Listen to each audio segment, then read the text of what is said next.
In today's video, I'm going to teach you how to link Notion to Clickup. If you've ever felt overwhelmed by juggling multiple productivity apps, you're not alone. Notion and Clickup are both powerful tools, each with its own strengths. And when you combine them effectively, you can create a seamless workflow that maximizes efficiency and clarity. So, let's walk through the process together and get your productivity flowing smoothly.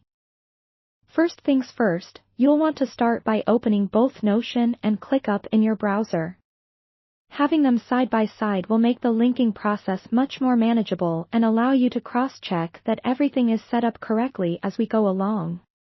Once you have both applications open, head over to Clickup and log into your account if you haven't done so already.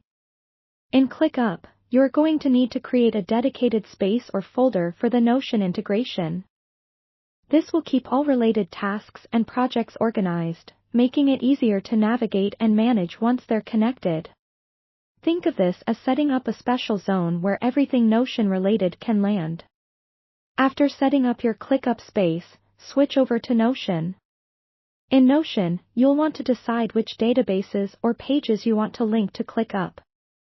Maybe it's a project tracker or a task list, whatever it is, ensure that it's clear and organized within Notion. This step is crucial because linking cluttered or disorganized content can result in more headaches down the line. Next, you'll want to integrate the two platforms. Instead of manually copying and pasting information, let's automate the process using a third-party service like Zapier or Automate.io. These tools allow you to create workflows, or zaps as Zapier calls them, that connect different applications together. To do this, log into your Zapier account and click on Create Zap to begin setting up the workflow. Within Zapier, select Notion as the trigger app, the application where the initial action will take place. From there, choose an event that will trigger the workflow. It could be the creation of a new item in a Notion database, for example.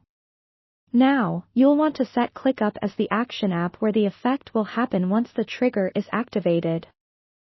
Decide what you want Clickup to do when Notion data comes in. It might be creating a task or updating an existing one. At this point, it's a good idea to test the connection.